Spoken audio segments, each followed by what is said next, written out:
This one is better. Yeah. Okay, good. You can actually stay on stage, and we'd like to welcome up both the Mats Palsvik and Glenn Dormer, who we've already introduced. And you can, I guess, find your seats, but remain standing for just a minute. And we have a couple of more, which we would like to invite to this lovely panel. We've got Max Winter. Yeah, and with a proper presentation. So Max Winter is one of the initiators of the demonstrations against the COVID lockdown in Sweden. Please welcome on stage.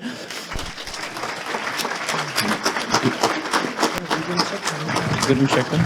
And Nils Littorin, he is the, what do you call, the initiator of the Doctors' Appeal, called Läkarupproret in Swedish.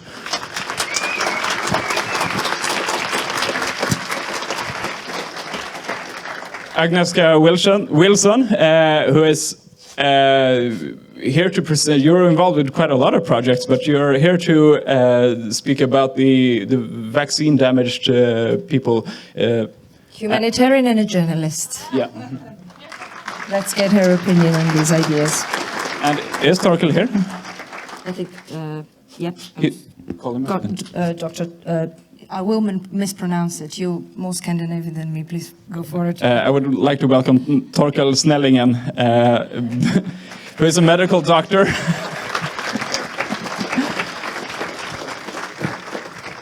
Okay, so please join us, and we'll rearrange the chairs. So we'll sit by each end of the table.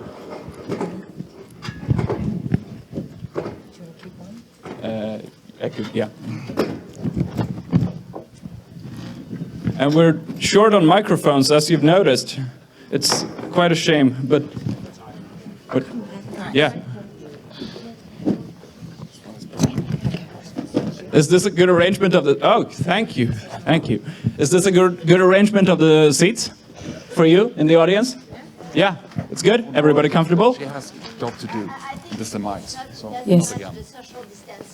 Yes, it definitely doesn't agree with the social distancing. So we're going to keep it. Let's make sure. Let's make sure we get closer. Should you kick it off? Right. So we've got a Scandinavian highlights panel, and we do want to get your ideas on these solutions. And really, just tell us a little bit more about this. I mean, some of you have already mentioned it, but we've got quite a few new panelists here. About the unique position that you see Scandinavian countries in, that they are at the moment and have been for the last few years.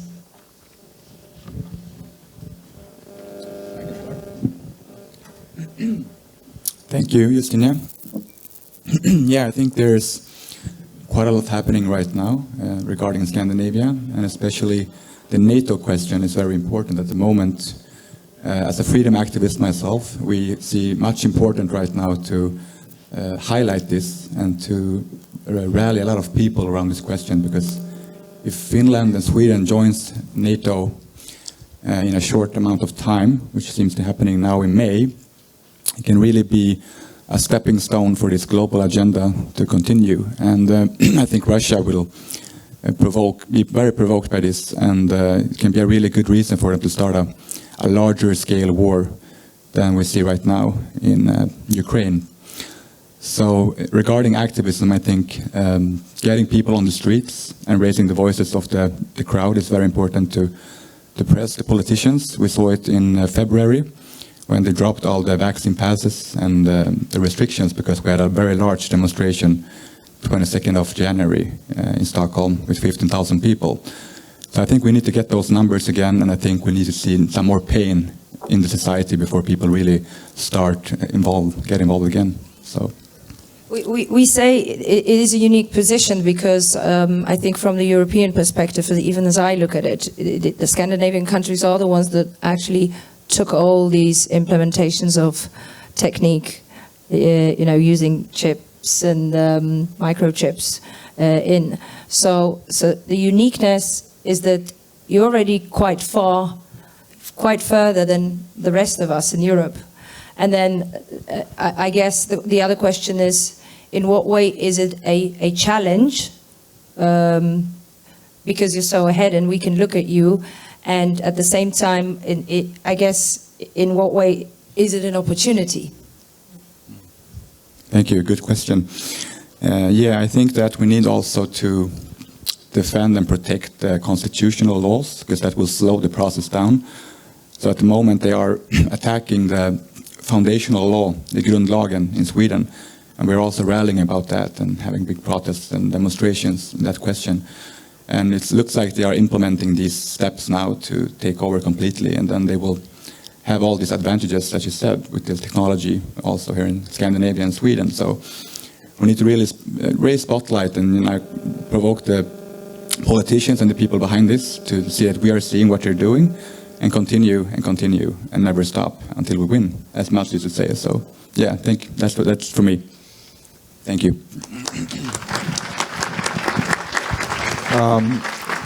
I'd just like to add that if we're going to do something in the interim to put some brakes on this, is that we need to inform the 80% of, at least in the country of Sweden, not to go along with the QR codes and the vaccine-based passport. I don't know how we get that information, because in the year 2030, Klaus Schwab isn't just planning for the unvaxxed to own nothing, he's planning for everybody to own nothing. So the people that go along, oh, I took the job, so I might as well get a passport because I want to fly around and I want to buy food. If everybody says no to the digital ID, we have a chance.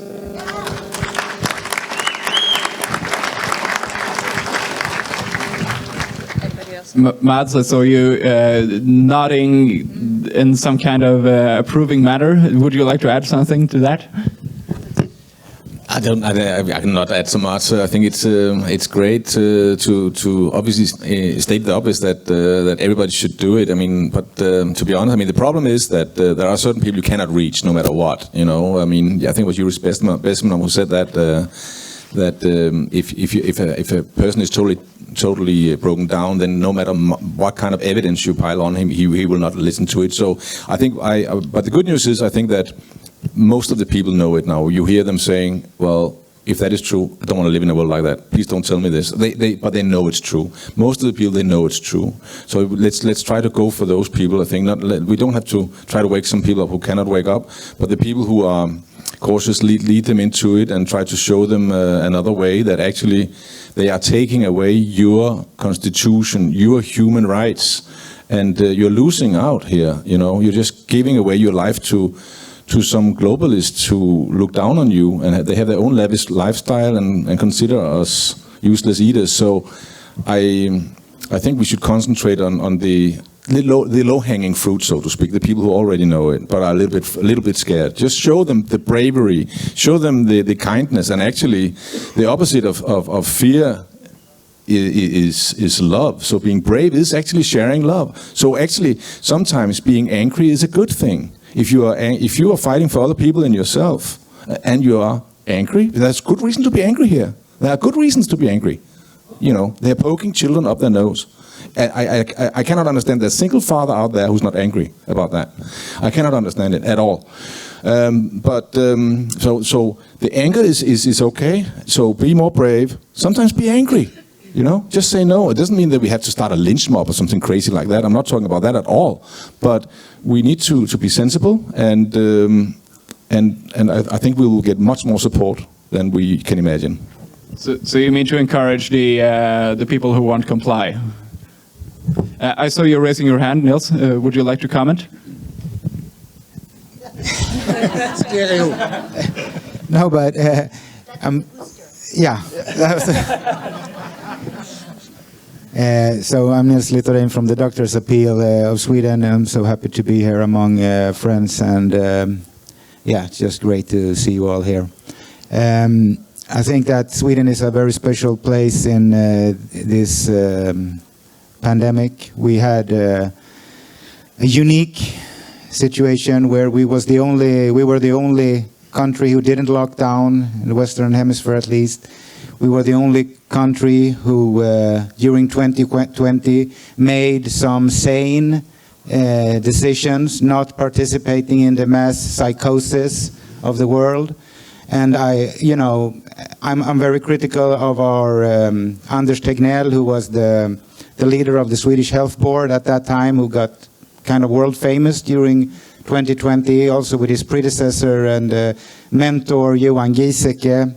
But they made some very tough, very correct decisions during 2020. I mean, even regardless of all the science, I'm just as a father of 2 children, I cannot thank these people enough for keeping Sweden open, okay?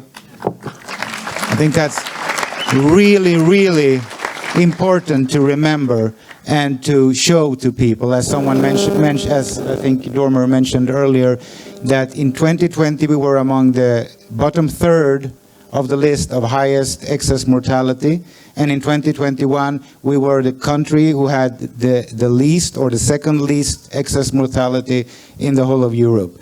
So the Swedish pandemic response was the correct one, who inflicted the least damage to democracy, the least damage to society, and that protected the children, was unable to protect the vulnerable elderly population, as well as in any other country.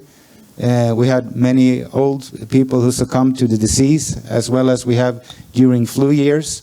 So that's a tragedy, but that had nothing to do with the Swedish response as in comparison to other countries. So that was my, and I always say this, even though I'm critical of Tegnell, I would say if I ever meet him, I will thank him personally, you know, for the service he did to me and my family. But I'm very critical of the Swedish Health Board and of Tegnell and Sara Byfors and everyone in charge there right now. I mean, because of the flirt with these dictatorial restrictions, with the couple of months we had COVID passports, but also with the mass vaccination campaign that has gone totally astray, that has gone totally bananas, I think. I mean, as Dr. Robert Malone said on Joe Rogan's show, there are 2 hills I'm willing to die on, and one is, children's health, and the other one is free speech, and both of them has been immensely damaged during this time.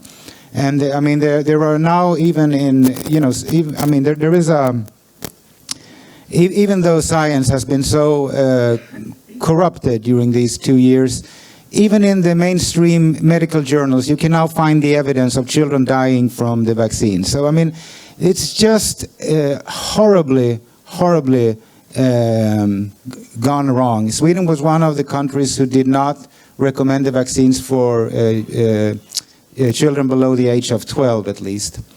But you can find the myocarditis deaths even in the mainstream journals now. So there is no really no excuse for that. And the doctor's appeal, we have.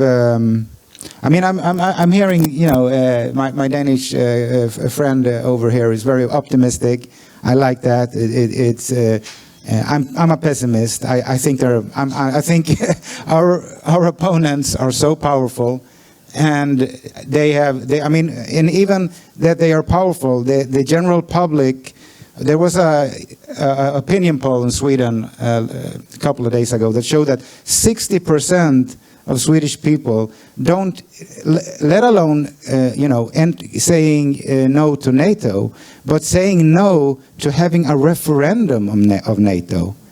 60%. I don't know how accurate that is, but it shows that a lot of people, even a majority, are cowards. They don't take their duty as citizens, as informed citizens, making decisions. It's more comfortable, more relaxing to let those decisions be made by the professionals, the elite, the politicians who, will work everything out, even though they are lying through their nose. So the doctor's appeal, I don't think that we'll win in all of our objectives, but maybe we can slow them down. Maybe we can expose some of the untruths. And, people are talking about, people waking up. I have seen that. I have seen people coming up to me, young doctors even, coming up to me, after my speech in Stockholm, great job, great job. You know, even people who never thought that, you know, that always been thinking, even myself before this pandemic, I thought that the National Health, you know, the Public Health Board was the number one, you know, that I would rank as number one in telling the truth to the public, being a very, you know, rigorous government body. But a lot of people are waking up, and maybe our government doesn't want what's best for us, you know, with these vaccine passports. A lot of people have woken up. And just on what we are working with right now, currently, I mean, the vaccine passports, they have dropped in Sweden, but we are working now to expose, and this is, we have tried to get this article in our doctor's journal. They rejected it. We are trying with some other papers, but I will tell you now, as first-hand information for you. We have seen in the data, we have paid to get the data that should be public information from the Health Board, that in the year 2021, they moved 911 people from the vaccinated deaths, from the vaccinated groups to the unvaccinated. And that's an increase of 32%. And we are trying to get this published right now. I mean, I have never been, will never be, you know, a anti-vaxxer or conspiracy theorist. Any of those things I find defamatory and slander that you use to silence debate. But I am a seeker of truth. Thank you.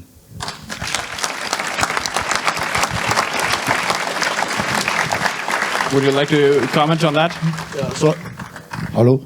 Yeah, so I'm from Norway, and since we had a Swedish colleague, I think. Yeah. So yeah, I'm a medical doctor as well, and have been working in epidemiology, in global health and eye health, and spent a lot of time in China also. But I think it's very interesting to compare these 4 Nordic countries. And it is a bit scary, actually, to listen to what you're telling from Denmark. What you reported, what's the plans for Denmark? It was really incredible. We know that in Finland it's been very draconian. In Norway, we didn't follow Sweden. But other than that, we haven't really had that much. We never implemented the certificates or the corona passes. But in the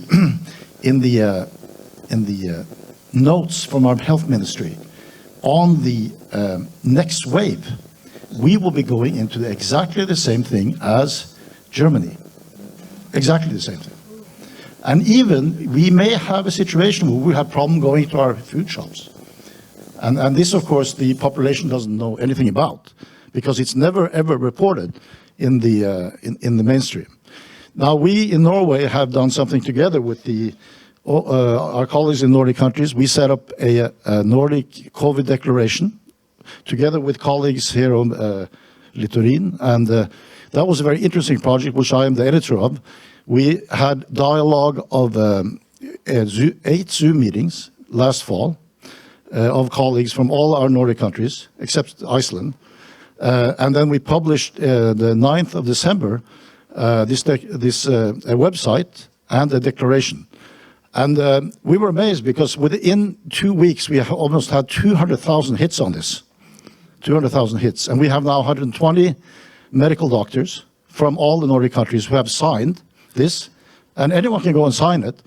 And there, if you go look at it, you will see that there's everything from all the disciplines and academics, PhDs, everything. And that's not something that's not going to go away. And they're a little bit nervous of that, because if you have a Professor Dr. Med from the University Hospital of Bergen, who is at the Department of Neurology, who signed saying we must immediately stop this, including what they call vaccines, then the governments looks at it and say, oh my God. And the same in Sweden, all these colleagues. So, and I was very happy actually that we were able to do this. Another thing in Norway we have done recently, which was mentioned here by in the last lecture, is that we were from this initiative. We thought, many of us, especially the medical doctors, that it's gone too far, because none of our associations, the Medical Association, the Nurses Association, the Association for Psychologists, their motto and narrative was always vaccine, vaccine. Even, I mean, the Psychology Association told their members, you have to remember to talk about vaccine when you have, you know, your consultation. I knew very well the director for, as we call it, fagdirektør, the fagdirektør for the Medical Association, who I had worked with before. And this was when we in Norway, doctors, observed, and it was in the media, that 7 of our brothers and sisters in last year in March, they were all nurses. And they all died within 1 week from the AstraZeneca. And I said, what is going on? What is going on? And this was at the time that we were then going to have our Corona Pass legislation. That was, of course, an amendment to our smittevernlov, the law on pandemics, whatever you call it in English. And I contacted, you know, the director of the fagdirector of the Medical Association, and she called me back, and I asked, you know, yeah, what's going on in the Medical Association? Trying to get, is she now worried about what's going on? After, you know, so many nurses died. There was nothing there. And I said, my God. And so this is, I mean, when you've been a doctor for 40 years, you know, and you see this, and you say, okay, this has to stop. And then, you know, like many of us, I agreed to be on the video, and I said all this. He said, this was a month back. He said, we have to stop this now. I tell my family, you do not take more. And I have the Hippocratic Oath, I should say that to everyone. And I think, you know, I think we have to be optimistic, because like you said, the reaction to that was that 100,000 people saw that within 3 weeks. And that is not to say, oh, it's great because you've done that. It's to say that we have to be optimistic that something is happening in our societies, because there's too many who are damaged and dying of this they call vaccine. And it's incredible, because in our countries and in my country, you can go to the government websites, to Legemiddelverket and to the Norwegian CDC, and you can look at already last year. So last year in March, how many had officially, since they registered COVID, died of COVID under 40? Well, there was 6. 6. So then we go to the other one, the Legemiddelverket, who were reporting very minutely, auspiciously, both, you know, the deaths and, you know, severe adverse reactions. By that time, there were more who have died of the vaccine than was reported died of COVID associated. And the interesting thing is those 7 nurses, we could say, and it came in the international press, because we have a laboratory in the University of Tromsø, and the hematologist there sent the serum from these who died to confirm in a cell culture that it was actually vaccine related. So that was confirmed. And that is what coined what we called vaccine-induced thrombotic thrombocytopenia. Came from Norway. So yeah, which we can be proud of, because it came in the news and the hematologist went out and said, this is vaccine. Now, that then says to all of us, this has to stop. It should have been stopped then. And I'll conclude there, but I think that what we in the Nordic countries, we are not a very big population. We have had some great epidemiologists like Anders Tegnell, and we in Norway, even our CDC, was telling the government, we want to do like Sweden. But then everyone said, no, we can't do that. We have to follow Imperial College and Neil Ferguson, right? And the Chinese, who, you know, completely now screwed it up.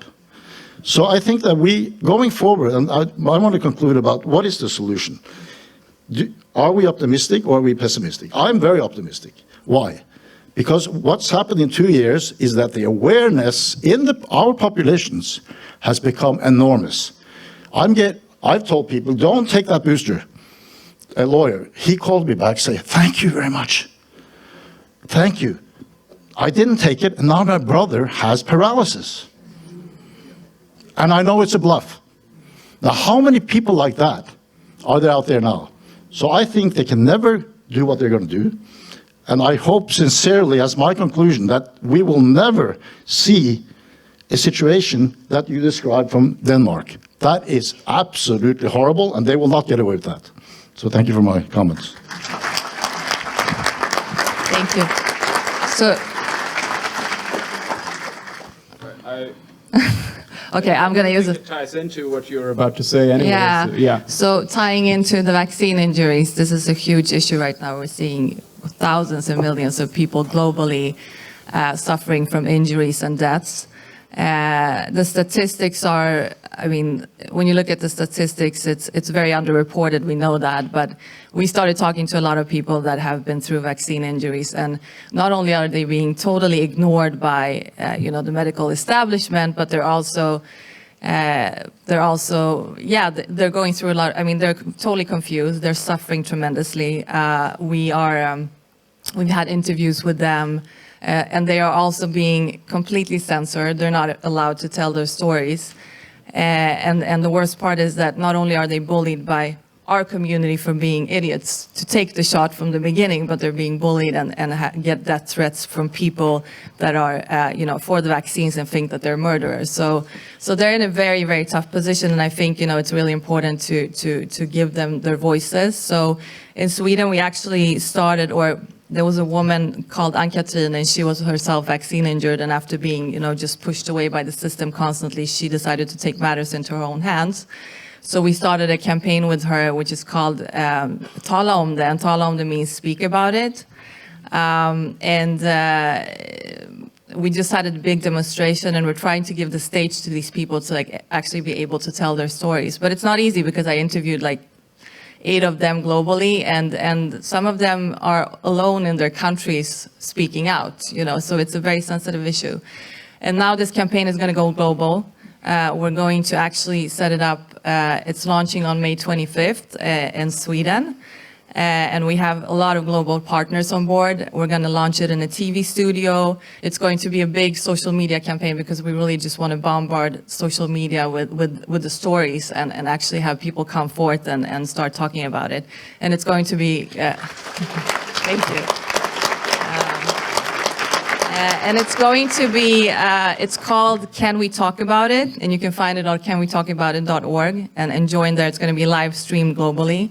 And the most important thing for us is to actually help these people. So what we're going to do is we're going to raise funds to actually help with the lawful processes, because certain countries just, have to have certain. I mean, every country looks different. We're gonna fund health solutions, organizations working with health solutions, and we're also going to fund projects that are supporting them. Oh, I forgot the third one.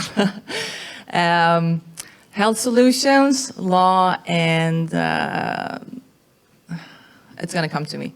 But anyway, so it's all going to be, for these people. And I actually met this amazing woman, Bree, who happened to be half Swedish.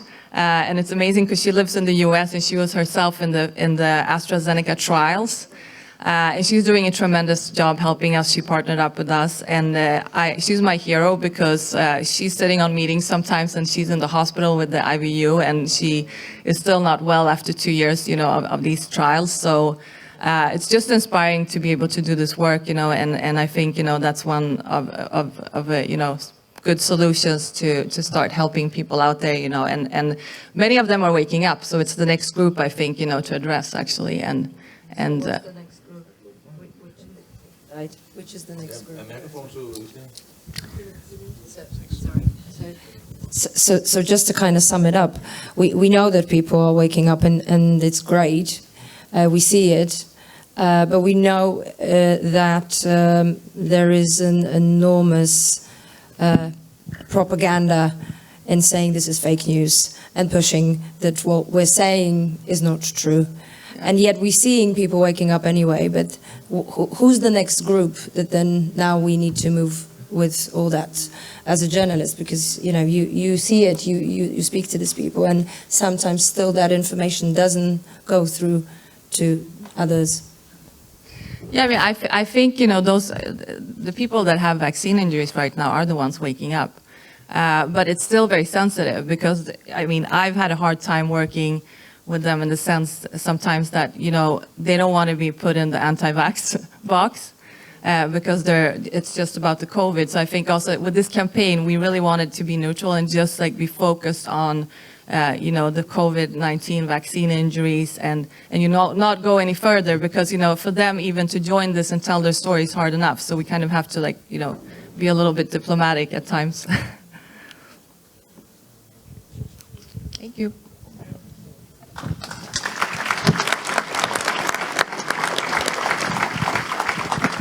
Are there any other groups that will be the next ones to wake up? Do we have any opinions about that? Doctors. Maybe Heiko want to say something? Go ahead, Max. Yeah, it's a good question, because I think what I have come to conclusion with is that we need to wake up the people.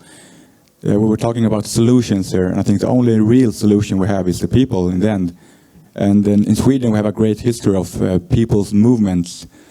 And I think we need to create a people movement and an international worldwide freedom movement eventually as well. And we need to be the majority. But at the moment it's very hard, because it's a lot of psychological warfare going on. It's a lot of dividing and conquer as well. So I think it's going to be a tough race, and I think, as Mats said, we're going to have to work with the people we have at the moment, the millions here in Scandinavia that understands this, and perhaps create a Nordic alliance as well to connect them all. But until then, we will have a hard time to battle this war against this huge enemy of resources and influence. But I think it's possible. I think the pain eventually will be too much to bear for people, so they have to do something about it. And we will be there to lead them in the right direction when it happens. Thank you.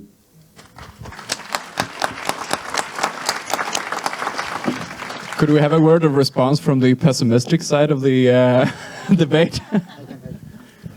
Yeah, so someone mentioned doctors would be the next, do you hear me? Would be the next group to wake up, and you know, doctors are no rebels. They are, I think they are the last ones who will protest this. I'm sincere, I think so. I mean, during the 30s in Sweden, the groups who had the most membership of the Swedish Nazi party were doctors. Because doctors are in a special position. They are privileged through their education and income, and they are somehow aligned with power in a semi-sense, you can say.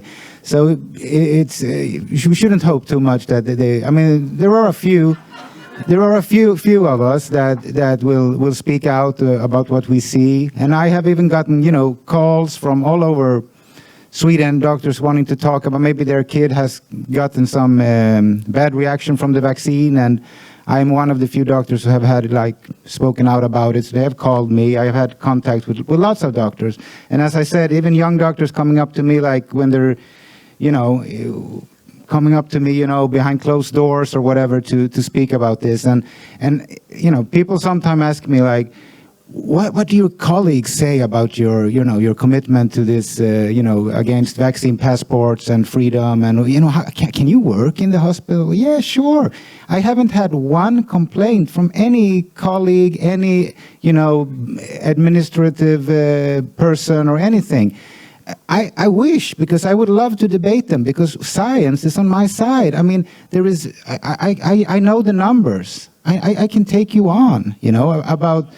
Yeah, I've been trying for 1.5 years to have a debate with someone about this. And finally, there was a microbiologist in Gothenburg who got into a debate with me on YouTube. And we had over 100,000 views. It's the only debate, actually, that lasts more than like 1 minute about the vaccines in Sweden. So, yeah. But you know, don't have too much hope for doctors. Well, I know Torkel is working on it very much to get more doctors on our side. Yeah, I can see it. Yeah, I just want to. I just tell a little bit more what we were doing in Norway because I think that we're closing up. Yeah, no. So closer, yeah. It's true that doctors are very conservative, and it is very ashamed in this situation that we don't see our colleagues coming forward here. I mean, to put it in the perspective, in 1976, in the mass vaccination in the US, after 45 million doses, there were 25 deaths. Can you imagine? And look now. I don't see why aren't our colleagues reacting. Okay, if they look at the data and they see it, they become, you know, well, you know, it's just too shocking. But from there to actually going out is another issue. Anyways, we had almost 50 Norwegian doctors who signed this declaration. And from that initiative, many of them were attacked. Some weren't attacked. We had a lot of nurses who lost their jobs, like everywhere else. You know, we have all the stories. Some of our best nurses and medical doctors actually, you know, leave. And they started to do informed consent. We have some doctors who said, I have to inform my patients. And what's happened is that we, together with some other colleagues here, said, you know, our medical association is completely ruined now. So let's do something. So we actually registered a new organization, and yeah, we've registered a new organization, but we didn't call it a medical association. We have called it a Norwegian Doctors and Health Workers a common forbund, felles forbund, so that we all come together as one. And that one is getting now a lot of members. And we believe that that will be something that we can work with, because now we have an association that is registered legally and that people are now coming to. And some say, I'm fed up with my association, I don't want to be there, so we'll make sure that they can have all the rights. So we have a special agreement with Norwegian Small and Medium Enterprise Organization, because most doctors have their, you know, small foretak, their, you know, company, so that they will get the same privileges as in the medical association. And also they will also have, you know, the insurance that they need for you know, damage insurance, what they call it in English. So I think we have to think like this, and we have to build new organizations now, and that are working, not just a declaration or signing something, because that, okay, you can sign and sign, but we need legal entities that we can work with. So I think that's something we all can work with. Yeah, thank you.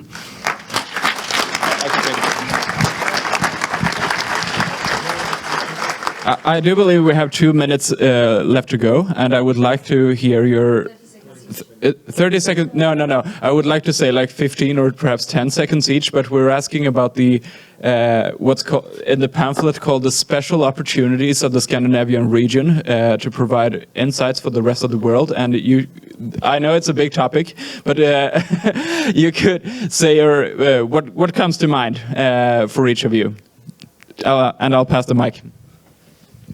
I just talked. I already said something, so I don't think I need to. Okay.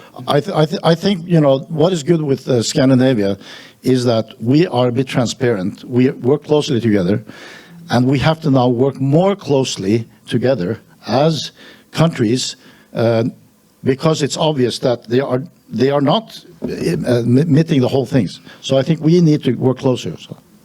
Yeah.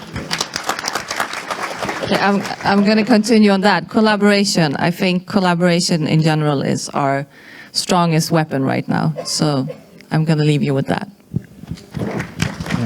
And I think that our institutions that we believed in are corrupt. I think that so many things that we used to believe in are corrupt and don't work as they should. So we need to build parallel structures of power parallel media, alternative parties. That's the only way forward, that have no financial ties to the pharmaceutical industry, that have no ties to the old elitist parties. Yeah.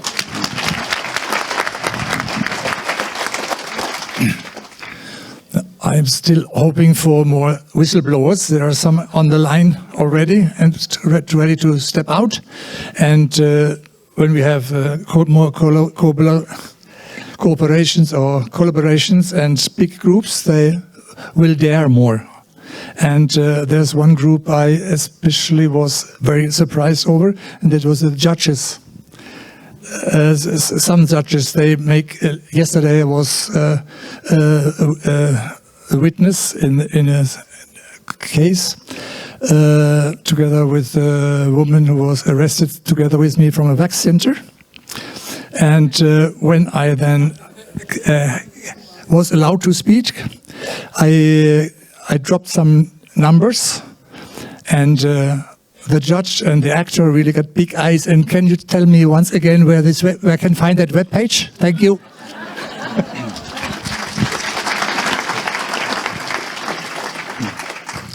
Yeah, I think as well that unity and collaboration in Scandinavia is very important.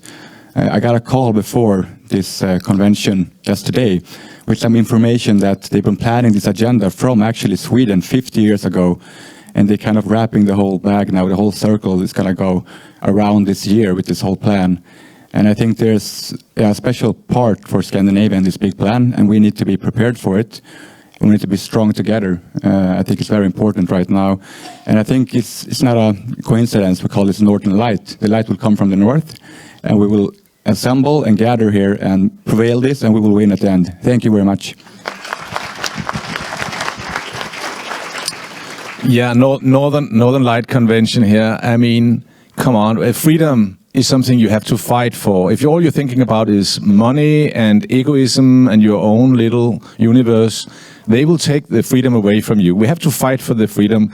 And actually, if you look back for the Vikings, very friendly people trading with other neighbors, as you probably know all about, we actually had freedom in the sense that we could meet and discuss disputes, and it was actually settled in a somewhat civilized manner, I suppose, but sometimes with a battle axe. Give me those battle axe days again.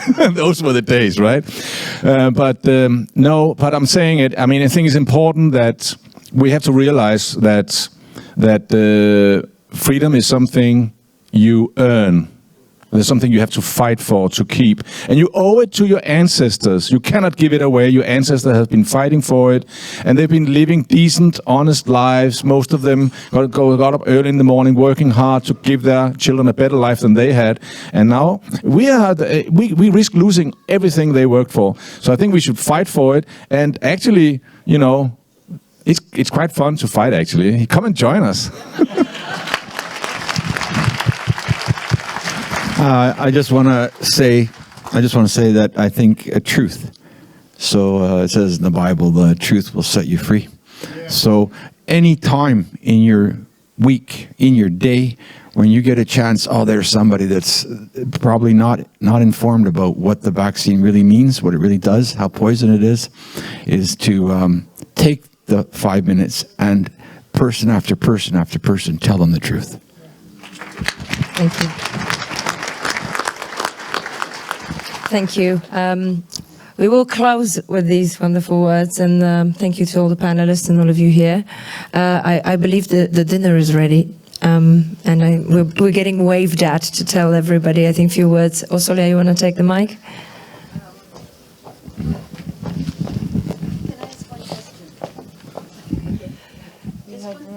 One question, quickly. So the UK is stopping publishing most of its data on cases and in the vaccinated and unvaccinated and deaths. They've been publishing the best, but Scandinavia probably has the second best. Israel's also been screwing with their data. We, who speak only English, would benefit from you sharing the sources of data for the Scandinavian countries with us so we can continue to track things in our English publications. That would be very helpful. Thank you. Well, that's the end of the day for today. In terms of the program, thank you very much for the Scandinavians for the very warm and hard welcome. That's very nice to see this segment of the world acting so consistently and so powerful. Tomorrow we'll continue at 9 o'clock. Widening the horizon to the global, more to the global situation, starting with the scientists in the morning. Please check the program online. And I just want to say bon appetit to everyone. The dinner is ready. Thank you.